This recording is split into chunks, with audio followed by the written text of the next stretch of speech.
Hi class, so now we're on to our module, which is entitled Interiority and Resiliency, Informing Interior Planning and Design Development.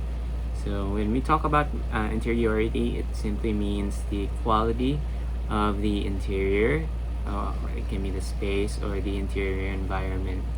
So interiority meaning the quality, interior quality. So why are we discussing these topics? Because it's important to know that these are some of the advocacies of interior design in the mandate of the International Federation of Interior Architects or Designers.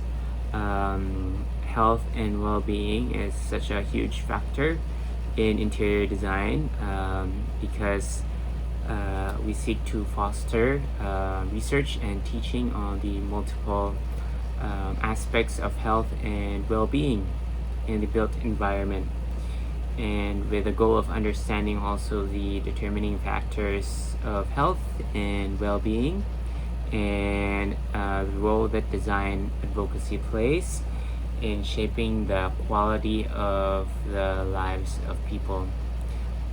And of course, resiliency, when we talk about resiliency, it means the contribution of the concept of resiliency in public discourse by examining the risks facing our built environment through the lens of sustainable development. Of course, under here would be the disaster planning and climate change. So how can interior design aid in the resiliency of the built environment? How design can adapt to the resiliency. Okay, so I already posted the resources in my website, which you can check. So for this module, we are exploring how, in an article, how compliance of building codes for disaster resilience in specifically the country of Bangladesh and Nepal. And then we will also be tackling the effects of interior design on the wellness theory and recent scientific research.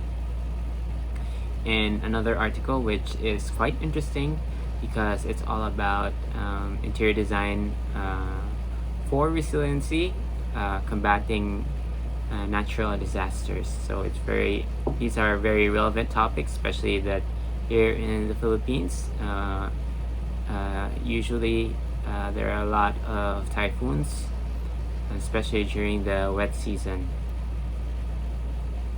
Okay, so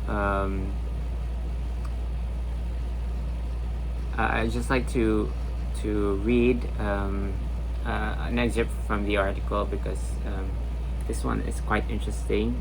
As we push for resilience to protect people during times of disaster, we must never step back from our priority to protect the earth, to remain focused on sustainable practices and products.